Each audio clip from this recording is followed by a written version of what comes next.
YouTube, Mr. Black Mama 305 here with you guys. And listen, guys, I'm going to do a series of video, guys, where we talk about, we just watch videos and respond to people when it comes to firearms. As you guys know by now, I am a two-way channel. I do a lot of firearms review. I go to the shooting range, record. I talk on political issues. I love trucks, dogs, firearms, hunting, motorcycle, you name it. I love it. I love the outdoors. So without further ado, today we're going to talk about, like I said, anything. We're going to do some videos, anything pertaining to the 2A community. And on this channel, again, guys, we do not promote any kind of violence whatsoever when it comes to firearm. We're trying to bring positive energy and vibes to the 2A community. We're not promoting any Glock switches. We're not promoting any violence. We're not promoting any of that kind of stuff.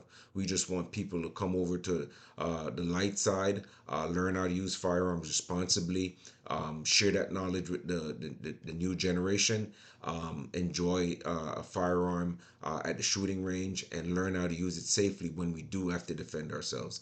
So this series of videos coming up, guys, they're just pretty much me watching videos on YouTube and commenting on them, and show you the do's and don'ts of what you should do as a responsible firearm holder. So today, guys, we're gonna watch a video where a young man was in a car. I guess he was driving home from wherever he's coming from, and he gets into an altercation where he has to use his firearm on the I think the eight set this I think this happened in Miami, Florida. On the This might be on I-95 on Florida. You know, I-95 runs from all the way from Key West all the way up to New York, Maine, and all along the coast, the East Coast. So we're just gonna watch the video in its entirety, then we're gonna go through it and talk about it. All right, here we go.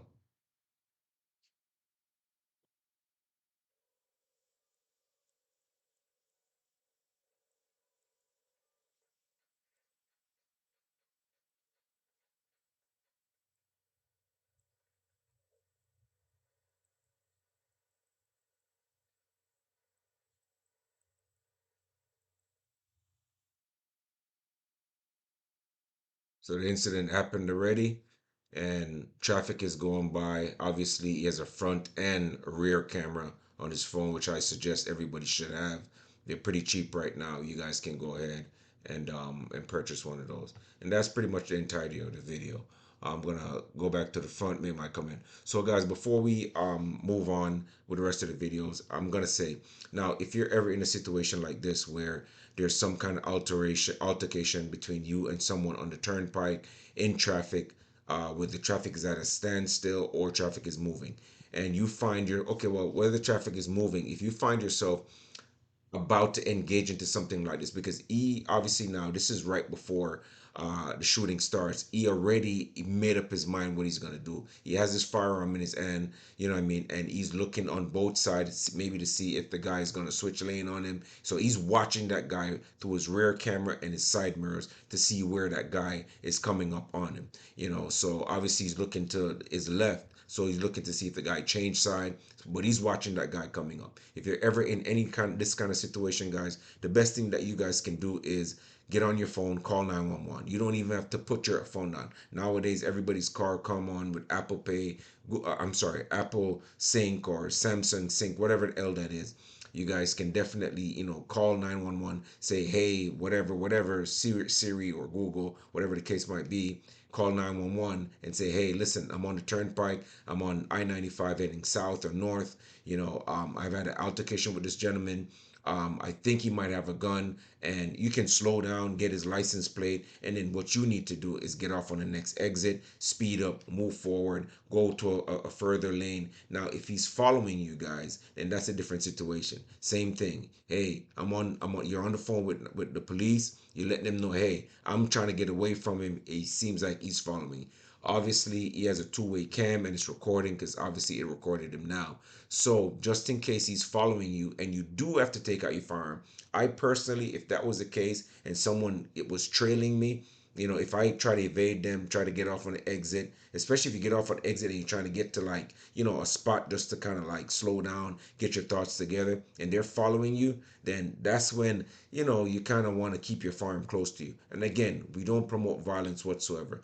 Having the firearm close to you is just in case that person decides to go kind of crazy. You have the opportunity to defend yourself, because a firearm, again, guys, is a tool to defend yourself, defend your homestead, defend your family, hunting, plinking, you name it. But it's not just to be used in any kind of violent situation for no reason. If you can avoid any kind of scenarios where you have to, use your firearm or get into a shootout with someone, guys, you need to get out of the way. So this is what I think he did wrong from the beginning. Whatever the altercation is, I think he should have just kind of like maybe got off on the next exit, sped up, slow down, switch lanes. That's what I suggested, a scenario like that. So let's just keep watching.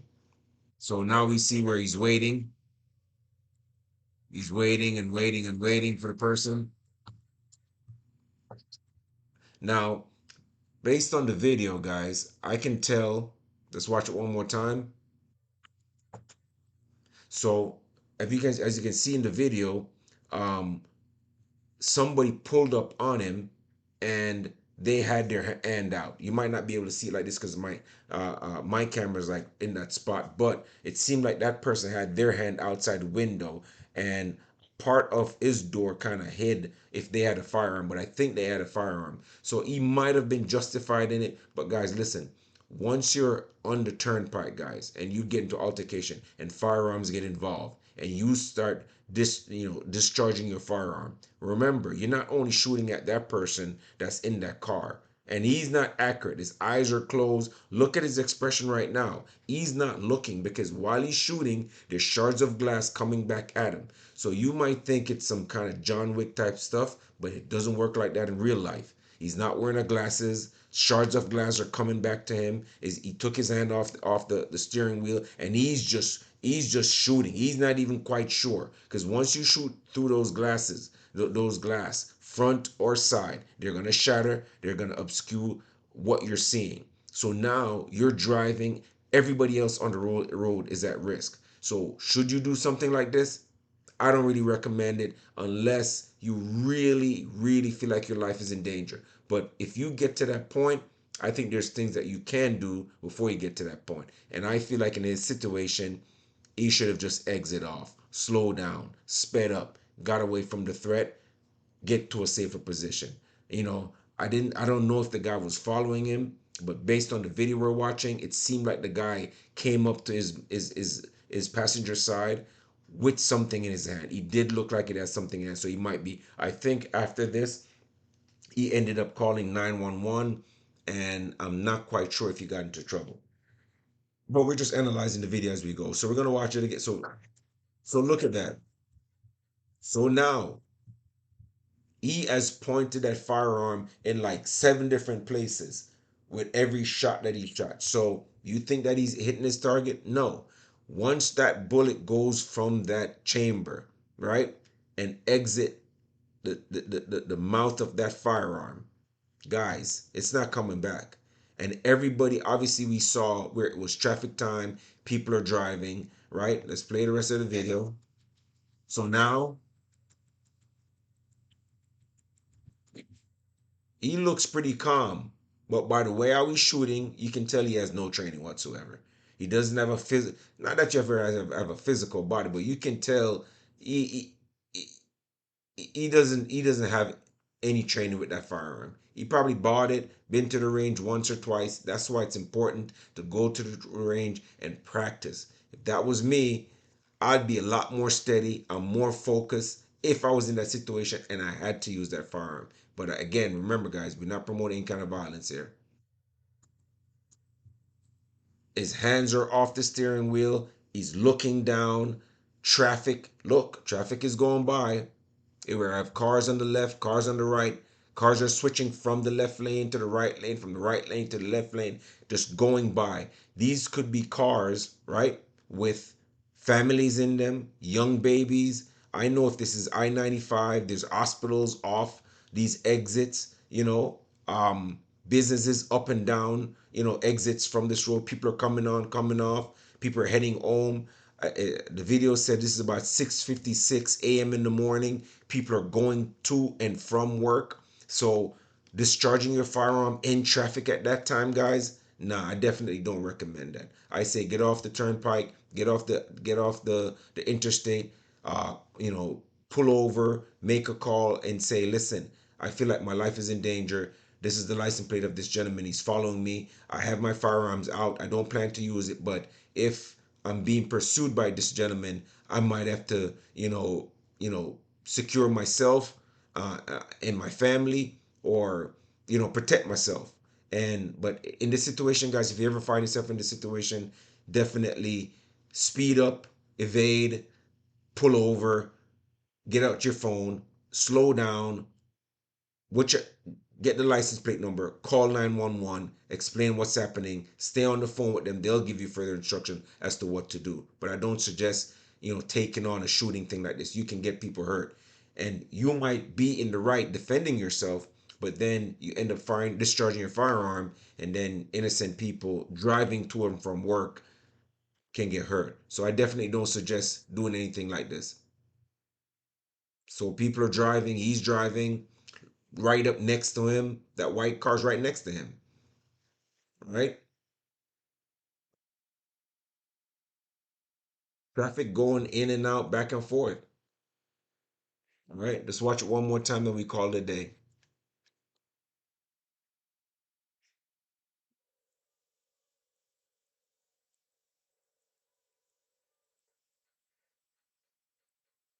All over the place, finger ends off the steering wheel.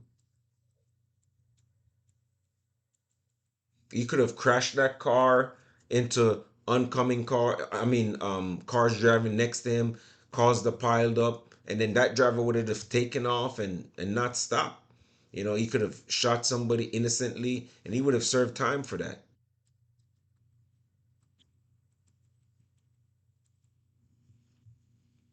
So the takeaway from this, guys, is when you get a firearm, you have a responsibility to yourself and to the community to learn how to use your firearm, when sometimes not using your firearm is just as good as using your firearm, if that makes any sense to you guys.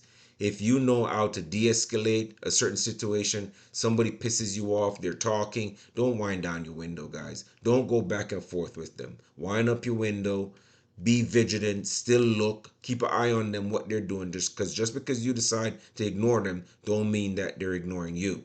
All right, so just be careful, guys, on the road.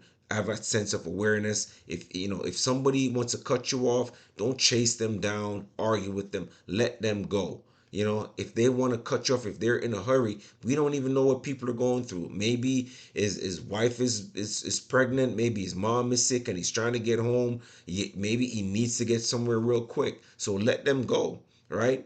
And if you find yourself in this situation and you feel like it's getting out of hand, slow down, speed up, you know, get off on the next exit, call 911, and keep your firearm close just in case you get in danger. But this makes no sense. I wouldn't engage, guys. I would just wind up my window, slow down, let him go about his business. He'll cool off a couple blocks down the street, and you both go home to your family. You could have gotten hurt if that man had shot him in the face. He could have hurt someone besides the person that he's having an altercation with. Guys, with that said, that's going to be the end of the video. Appreciate you guys joining me. So this is my maiden voyage in terms of making videos like this. If you guys like the content, just let me know if I missed anything. If there's any gun enthusiasts out there, you see something that I failed to mention, feel free to put it in the comment. Guys, if you like this video, like, subscribe, share, and I really appreciate it, man. Thank you guys, and I'm going to do a lot more of these videos. Mr. Black Mama 305, signing out.